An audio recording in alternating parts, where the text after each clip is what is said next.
हमारा इतिहास काफी लंबा रहा है, जिसके पन्नों पर ना सिर्फ अच्छे बल्कि बुरे पलों का भी जिक्र किया गया है। कुछ पल इतने दुखद हैं कि हम चाह कर भी इसकी लिखावट को बदल नहीं सकते। किसे पता था कि 10 अप्रैल 1912 में इंग्लैंड से रवाना हुए टाइटैनिक का पहला समुद्री सफर उसका आखिरी सफर होगा। किसे पता था कि दुनिया का सबसे बड़ा टाइटैनिक जहाज पानी में डूब जाएगा। किसे पता था कि जिसको बनाने वालों ने कहा था कि कुछ भी हो जाए ये पानी में नहीं डूबेगा, और वो अपने पहले सफर में ही पानी में डूब गया। ये इतिहास का वो दिन था जब लाखों लोगों की जिंदगी का सफर एक ही दिन में खत्म हो गया। हम आज भी इस मंजर के बारे में सोचते हैं तो रूह कांप जाती है कि कैसा रहा होगा मंजर, कैसा लोगों ने महसूस किया होगा। मगर जब भी हम इस घटना के बारे में सुनते हैं या समझने की कोशिश करते हैं तो कई सवाल हमारे मन में आते हैं। यकीनन आपके मन में भी आते होंगे कि आखिरकार टाइटैनिक जहाज डूबा कैसे और इसे अब तक बाहर क्यों नहीं निकाला गया, जिसका कारण जानने के लिए तब से लेकर अब तक न जाने कितने लोगों ने अपनी जान गंवा दी। और अब फिर से समंदर में डूबे टाइटैनिक जहाज के मलबे को देखने के लिए 5 अरबपतियों को लेके जाने वाली टाइटन पनडुब्बी भी दुर्घटना का शिकार हो गई और साथ ही उसमें सवार 5 अरबपति यात्रियों की मौत हो गई।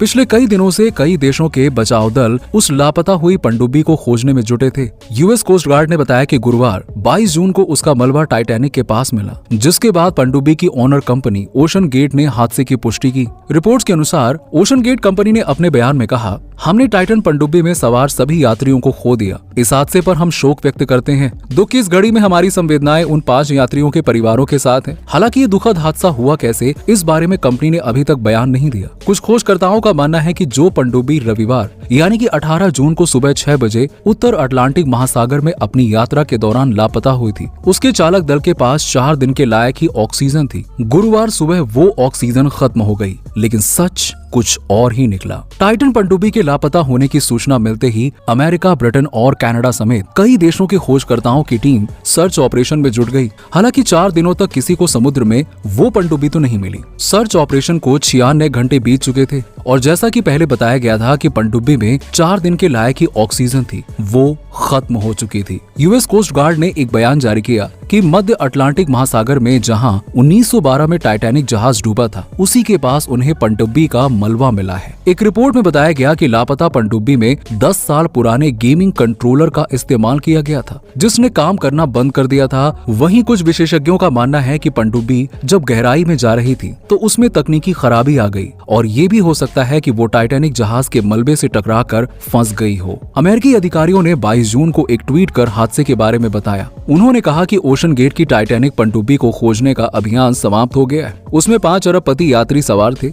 दुर्भाग्य से वो अब जिंदा नहीं है। बहरहाल वहां से जुटाए गए सबूतों के आधार पर जानकारियां दी जा रही हैं। पनडुब्बी के ओनर ने हादसे पर दुख जताते हुए उसमें सवार लोगों को सच्चा खोजकर्ता बताया और कहा कि उन यात्रियों में अद्भुत साहस और महासागरों की खोज के लिए खासा जुनून था। कौन थे पनडुब्बी में सवार 5 अरबपति यात्री? एक्शन एविएशन के चेयरमैन हामिश हार्डिंग, टाइटन के चालक दल में ब्रिटिश बिजनेसमैन और खोजकर्ता हामिश हार्डिंग शामिल थे। ये पहली बार नहीं था जब वो ऐसे साहसिक अभियान का हिस्सा बने थे। उनके नाम अन्वेषण आधारित गतिविधियों में शामिल होने के लिए 3 गिनीज वर्ल्ड रिकॉर्ड भी हैं। वो बाहरी अंतरिक्ष में जाने वाले ब्लू ओरिजिन के अभियान में भी शामिल थे। मीडिया रिपोर्ट्स के अनुसार हामिश हार्डिंग ही वो ब्रिटिश व्यवसायी थे जिन्होंने नामीबिया से 8 चीतों को भारत लाने में भारत सरकार की मदद की थी। 58 वर्षीय हार्डिंग के परिवार में 2 बच्चे, एक सौतेला बेटा और पत्नी लिंडा हार्डिंग है। वो सभी हार्डिंग के सकुशल लौटने की दुआएं कर रहे थे, पर दुखद रूप से ऐसा हो नहीं सका। मीडिया रिपोर्ट्स के अनुसार हामिश हार्डिंग की कुल नेटवर्थ करीबन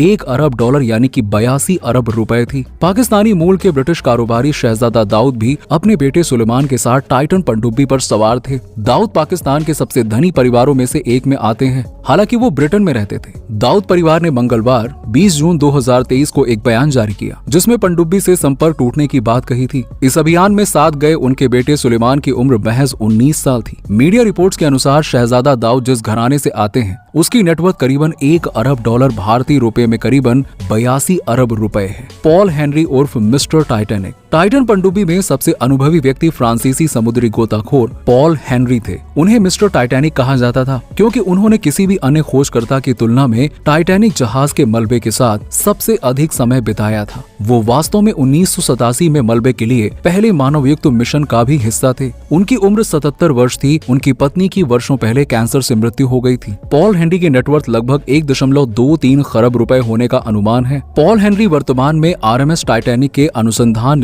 निर्देशक के रूप में काम कर रहे थे। ओशन गेट के सीईओ और पनडुब्बी के पायलट स्टॉकटोन रश। हादसे का शिकार टाइटन पनडुब्बी में सवार 5वें शख्स थे ओशन गेट कंपनी के सीईओ स्टॉकटोन रश। रश ही टाइटन सबमर्सिबल के पायलट थे। रश ने 2009 में ओशन गेट की स्थापना की। टाइटन पनडुब्बी के पायलट स्टॉकटोन रश की पत्नी वेंडी रश 1912 में टाइटैनिक जहाज पर मारे गए एक दंपति की वंशज भी हैं। न्यूयॉर्क टाइम्स आर्काइव के रिकॉर्ड के अनुसार रश रिटेलिंग मैग्नेट इंसिडोर स्ट्रेस और उनकी पत्नी ईडा की परपोती हैं, जो टाइटैनिक की पहली यात्रा के दौरान मरने वाले 1500 से अधिक लोगों में शामिल थे। मीडिया रिपोर्ट्स के अनुसार स्टॉकटोन रश की कुल नेटवर्थ करीबन $12 मिलियन यानी कि 98.33 करोड़ रुपए थी। साथ ही आपको बता दें कि ऐसे में समुद्र में 5 दशक पहले हुए एक हादसे को याद किया जा रहा है, जब 84 घंटे बाद 2 शख्स का रेस्क्यू करके उन्हें जीवित बाहर निकाला गया था। समुद्र की अथाह गहराइयों के बीच अगर कोई सबमरीन गुम होती है तो उसका पता लगाना आसान काम नहीं है। इससे भी कठिन कार्य समुद्र में हादसे की वजह से डूबे यात्रियों का सुरक्षित रेस्क्यू करना है। लेकिन आज से 50 साल पहले 2 युवकों को रेस्क्यू कर बचाव कर्मियों ने साबित कर दिया था कि सब कुछ मुमकिन है। दरअसल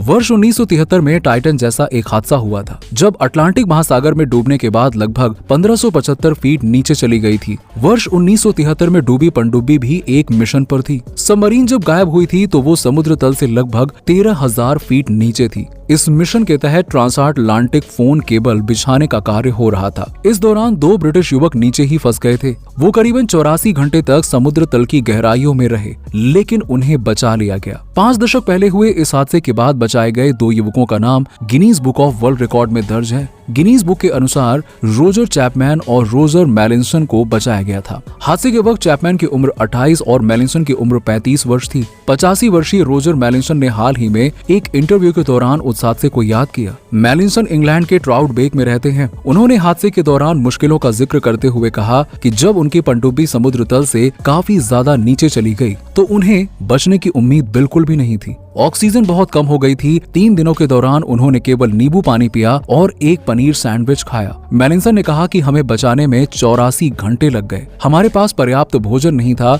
हमारे पास पर्याप्त ऑक्सीजन नहीं थी। ऐसे में बचने की उम्मीद तो बिल्कुल भी नहीं थी। घटना 29 अगस्त 1973 की है, जब दोनों आयरलैंड में कॉक तट से लगभग 240 किलोमीटर दूर एक ट्रांस अटलांटिक टेलीफोन केबल बिछा रहे थे। इस दौरान सबमरीन के एक हिस्से में पानी भरने लगा, जिसकी वजह से ये लगभग 1575 फीट तक डूब गई। हादसे का जिक्र करते हुए मेलिंसन ने कहा था कि उस दौरान उन्होंने मुंह में कुछ कपड़ा डाल लिया था ताकि पानी के बीच झटकों के दौरान दांतों के बीच आकर जीभ न कट जाए। कितना अजीब है ना टाइटैनिक जहाज, जिसे दुनिया का सबसे बड़ा जहाज कहा जाता है और अपने पहले ही सफर पर डूब जाता है। तो दोस्तों, टाइटन पनडुब्बी में हुए इस हादसे के बारे में आपका क्या कहना है? नीचे हमें कमेंट सेक्शन में कमेंट करके जरूर बताइए और साथ ही हमारे चैनल को सब्सक्राइब करना मत भूलिए।